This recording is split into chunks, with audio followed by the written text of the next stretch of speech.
जय मित्रांनो, तर सध्या आपली पोलीस भरती चालू आहे. तर सध्याच्या कंडिशनमध्ये, सध्याच्या परिस्थितीमध्ये आपण काय वाचायला पाहिजे, ज्यांची पहिली भरती आहे त्यांनी सध्याच्या परिस्थितीमध्ये काय वाचायला पाहिजे, जेणेकरून त्यांचे सिलेक्शनचे चान्सेस वाढतील. तर व्हिडिओला स्किप करू नका. चॅनलला जर आतापर्यंत नवीन असाल तर चॅनलला नक्की सबस्क्राईब करून ठेवा, जेणेकरून ज्या समोरच्या अपडेट्स आहे, मैदानी चाचणीच्या अपडेट्स असो की इतर कोणत्याही 2025च्या भरतीच्या रिलेटेड कोणत्याही अपडेट असो, ते आपण आपल्या चॅनलवर अचूकपणे टाकत असतो. त्यामुळे आपल्या चॅनलला नक्की सबस्क्राईब करून ठेवा. तर सध्याच्या कंडिशनमध्ये माझ्या मते ज्यांची पहिली भरती आहे त्यांनी सध्याच्या कंडिशनमध्ये काय वाचायला पाहिजे, जेणेकरून त्यांचे सिलेक्शनचे चान्सेस वाढू शकतील. तर माझ्या मते त्यांनी सध्या फक्त 50,000 जो जम्बो आहे ते पूर्णच्या पूर्ण जितकं तुमच्याकडनं वाचल्या जाईल, जितक्या वेळेस तुमच्याकडनं वाचल्या जाईल ते आपण वाचायला पाहिजे. त्याच्यानंतर जर हे तुमचं वाचून झालं तर त्याच्या व्यतिरिक्त आपण काय वाचायला पाहिजे, तर माझ्या मते तर हे पूर्णच्या पूर्ण तुम्ही जितक्या वेळेस 50,000 जम्बो तुमच्याकडनं वाचला जाईल तितक्या वेळेस तुम्ही वाचून घ्या. कारण की त्यामध्ये आतापर्यंत झालेल्या सर्व प्रश्नपत्रिकांचा त्यामध्ये समावेश आहे.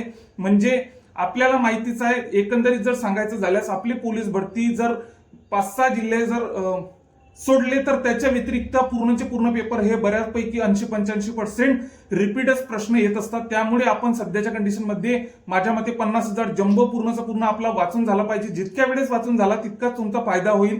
त्याच्यानंतर हे वाचून जर तुमचं झालं असेल तर त्याच्यानंतर तलाठी भरतीमध्ये आतापर्यंत आलेले सर्वचे सर्व प्रश्न, मराठीचे असो, जीकेचे असो, गणिताचे असो, बुद्धिमत्ताचे असो, हे सर्वचे सर्व वाचून आपले झाले पाहिजे.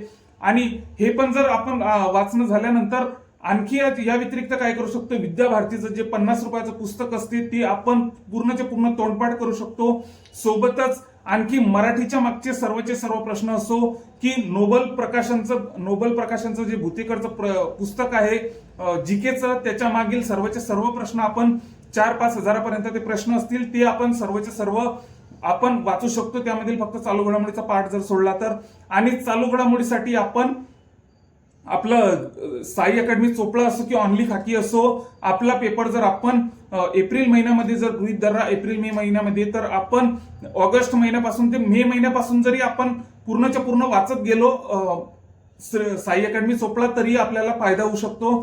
तर इतकं माझ्या मते जर आपण जरी केलं तरी आपल्याला सिलेक्शनचे चान्सेस आपले वाढू शकतात. ज्यांची पहिली भरती आहे त्यांनी नक्कीच हे इतकं जरी केलं, अवांतर वाचण्यापेक्षा म्हणजे थेरी वाचण्यापेक्षा जितके तुमच्याकडनं प्रश्न वाचले जाईल, जितके प्रश्न तुम्ही रिपीट झालेले आतापर्यंत परीक्षेत विचारलेले, जे मग ते पोलीस भरती असो की तलाठी भरती असो, तर आतापर्यंत जितके प्रश्न विचारले गेलेले आहेत ते पूर्णचे पूर्ण आपले तोंडपाठ असायला पाहिजे. ऑप्शनचाही आपल्याला ऑप्शन बिना ऑप्शनचे पण आपल्याला ते यायला पाहिजे. अशा प्रकारे आपण वाचायला पाहिजे. तर मी काय सांगितलेलं आहे की 50,000 जम्बो असो, 50,000 जम्बो जितक्या वेळेस वाचणं होईल तितक्या वेळेस वाचून घ्या. त्याच्यानंतर ते जर आपलं झालं असेल तर त्याच्यानंतर तुम्ही मी जे आता सांगितलेलं आहे तितकं जरी वाचलं तरी तुमचा पेपर हा जर इतकं जर तुम्ही प्रामाणिकपणे वाचलं तर नक्कीच तुम्हाला 80-85 मार्क येण्याची शक्यता आहे. तर तुम्ही जर प्रामाणिकपणे इतकं जरी वाचलं तर तुम्हाला चांगले मार्क नक्कीच येतील व तुमचे सिलेक्शनचे चान्सेस हे बऱ्याच प्रमाणात वाढून जातील.